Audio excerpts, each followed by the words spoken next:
नागपूर येथे सुरू असलेल्या महाराष्ट्र राज्य विधिमंडळाच्या हिवाळी अधिवेशनात कोकण विभाग शिक्षक मतदारसंघाचे आमदार ज्ञानेश्वर म्हात्रे यांनी 260व्या प्रस्तावावर सभागृहात आपले अभ्यासपूर्ण मनोगत मांडले.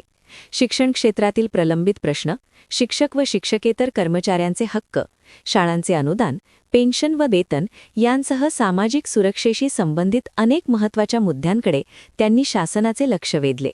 शाळा, शिक्षक, कर्मचारी, विद्यार्थी आणि सर्वसामान्य नागरिकांशी निगडीत कोणकोणत्या समस्या त्यांनी मांडल्या, शासनाकडे कोणत्या मागण्या केल्या आणि या विषयांवर त्यांनी नेमका काय सांगितलं ते पाहूया. धन्यवाद सभापती महोदया. 260च्या प्रस्तावावर बोलण्याची अनुमती आपण मला या ठिकाणी दिली आहे. विचारते सभागृहाला आणि सांगते लगेच 5-10 मिनिटात. महाराष्ट्र शासन हे युती शासन नेहमीच शेतकरी असेल, इन्फ्रास्ट्रक्चर असेल, कामगार असतील, जलजीवन असेल, कायदा आणि सुरक्षा व्यवस्था असेल आणि शिक्षण विभाग या सर्वांच्याच पाठीशी नेहमी राहिलेला आहे आणि अत्यंत चांगलं काम या ठिकाणी शासन करताना दिसतंय. या ठिकाणी आमचे मंत्री शंभूराजे देसाई आहेत, आमचे वनमंत्री गणेशजी नाईक साहेब आहेत, फुंडकर साहेब आहेत, आमचे राज्यमंत्री योगेशजी कदम साहेब आहेत. अत्यंत चांगलं काम राज्यातल्या सर्वसामान्य लोकांसाठी सातत्याने हे मंत्रिमंडळ करत आहे आणि मुख्यमंत्री देवेंद्र फडणवीस साहेब, उपमुख्यमंत्री एकनाथजी शिंदे साहेब, अजितदादा पवार हे सातत्याने सर्वसामान्याला न्याय देण्यासाठी प्रयत्न करत आहेत. शालेय शिक्षण विभागाच्या बाबतीत बोलायचं झालंच तर अनेक दिवसापासून आमच्या टप्पा अनुदानाचा प्रश्न रखडला होता. त्याकरता 970 कोटी रुपये मागच्या 2 महिन्यापूर्वी महाराष्ट्र गव्हर्नमेंटने जाहीर केले आणि आमच्या शिक्षकांचा जो टप्पा अनुदानाचा प्रश्न होता त्यामध्ये शिक्षकांच्या खात्यामध्ये पैसे आलेले आहेत आणि सर्व शिक्षकांमध्ये एक आनंदाचं वातावरण निर्माण झालं आहे. यामध्ये 2-3 गोष्टी राहिल्या आहेत तर निश्चितपणे मला विश्वास आहे की माननीय मुख्यमंत्री, उपमुख्यमंत्री महोदय आणि शालेय शिक्षण मंत्री ते पूर्ण करतील. त्यामध्ये 30 दिवसामध्ये त्रुटीपूर्तता केलेल्या ज्या शाळा होत्या त्यांचा जो राहिलेला मानवी टप्पा आहे तो निश्चितपणे शासनाने द्यावा अशी विनंती आहे. शेवटच्या वर्गाची पटसंख्या 2023ला नव्हती, परंतु आता शेवटच्या वर्गाची पटसंख्या यावर्षी आहे तर ते लक्षात घेऊन शासनाने राहिलेल्या त्या शाळांना सुद्धा अनुदान द्यावं. पदांची दुरुस्ती असेल, वाढीव पदे असतील, याकरता जे कोणी राहिले असतील त्यांना सुद्धा अनुदान द्यावं. सध्या काही काळापुरती पटसंख्या नव्हती एखाद्या वर्षाला, परंतु त्यावेळेला त्यांचा तो टप्पा होता, तो टप्पा थांबवला होता. परंतु आता त्यांची पटसंख्या वाढली असताना त्यांना शासनाने वाढीव टप्पा दिला होता, पण अचानक तो टप्पा थांबवला आहे. तर तो टप्पा न थांबवता त्यांना मागचा आणि आताचा टप्पा सुद्धा दिला गेला पाहिजे. संच मान्यता दुरुस्तीच्या संदर्भामध्ये अनेक प्रश्न या ठिकाणी उपस्थित झाले आहेत.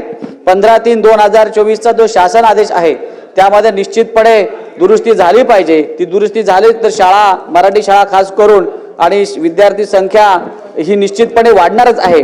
त्याकरता शिक्षक टिकले पाहिजे, शाळाही टिकल्या पाहिजे, याकरता शासनाने त्या निकषामध्ये शिथिलीकरण करणं गरजेचं आहे.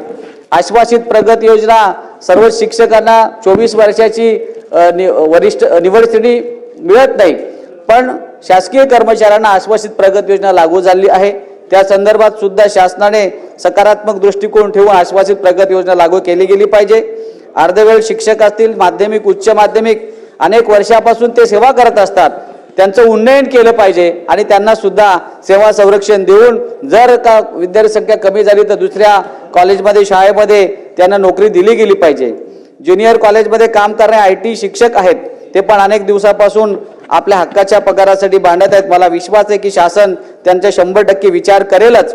1 नोव्हेंबर 2005 पूर्वीचे जे 26,000 शिक्षक, शिक्षकेतर कर्मचारी आहेत जे विना तत्वावर किंवा अंशतः अनुदानावर काम करत होते, अशा शिक्षकांना जुनी पेन्शन मिळाली पाहिजे. सर्व शिक्षकांना जुनी पेन्शन मिळाली पाहिजे, पण टप्प्याटप्प्याने शासनाने सर्वांचा विचार करावा. याकरता सुप्रीम कोर्टामध्ये जरी दावा दाखल केला असेल, त्याच्यावरती न्यायप्रविष्ट प्रकरण जरी असलं तरी महाराष्ट्र गव्हर्नमेंटने त्याच्यामध्ये हस्तक्षेप केला तर 2005 पूर्वीच्या सर्व शिक्षकांना पेन्शनी लागू होईल. संच मानेचे निकष बदलून त्यामध्ये नवीन सुधारणा करणं गरजेचं आहे. मराठी असतील, हिंदी असतील, उर्दू माध्यमाच्या आणि अन्य माध्यमाच्या शाळा असतील, त्या अनुदानाचे निकष जे पूर्ण करत असतील आणि त्यांना आता शासनाने सेल्फ फायनान्स म्हणून विवेकशील शाळा म्हणून घोषित केले तर आमची विनंती राहणार आहे की त्यांना विवेकशील शाळा न करता उर्वरित शाळांना सुद्धा अनुदानाच्या प्रवाहामध्ये घेतले गेलं पाहिजे.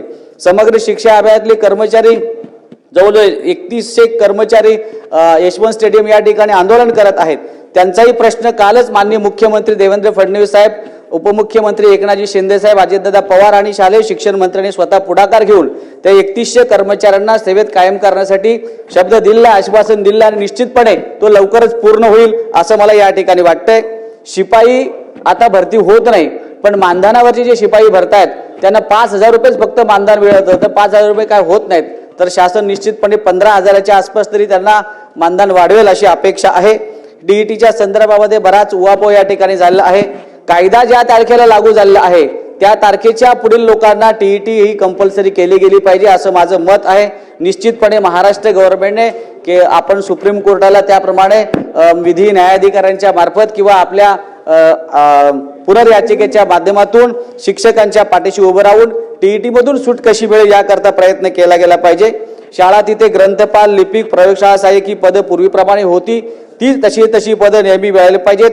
RT प्रतिपूर्तीचे सेल्फ फायनान्सच्या स्कूलमध्ये 25% आरक्षणात गोरगरिबाच्या मुलांना आपण शिक्षणासाठी 25% प्रवेश देतो, मात्र त्याची जी प्रतिपूर्ती आहे ती प्रतिपूर्तीची थकबाकी बऱ्याच दिवसापासून प्रलंबित, ते निश्चितपणे शासनाने द्यावी अशी माझी विनंती आहे.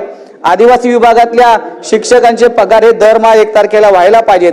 तसंच आश्रम शाळेमध्ये सध्या खूप अनेक प्रकार आपल्याला पाहायला मिळतात, अनेक प्रसंग त्या ठिकाणी पाहायला मिळतात.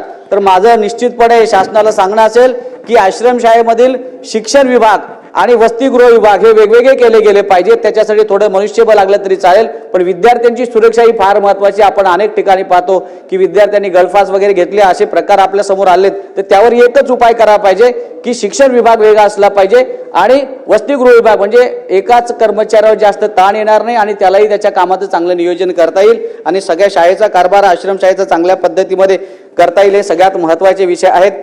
माननीय आमचे कामगार मंत्री या ठिकाणी बसलेत. गिरणी कामगारांना आपण 1,12,000 घरे देणार आहोत, त्याबद्दल आपलं अभिनंदन आहे. मुंबईमध्ये जागा नाही म्हणून त्यांना शेलू आणि वांगणी या ठिकाणी प्रोजेक्ट सुरू आहे. त्यामध्ये शेलूमध्ये जे 31,500 घरं त्या ठिकाणी तयार होणार आहेत त्याकरता त्या लोकांची पसंती आहे.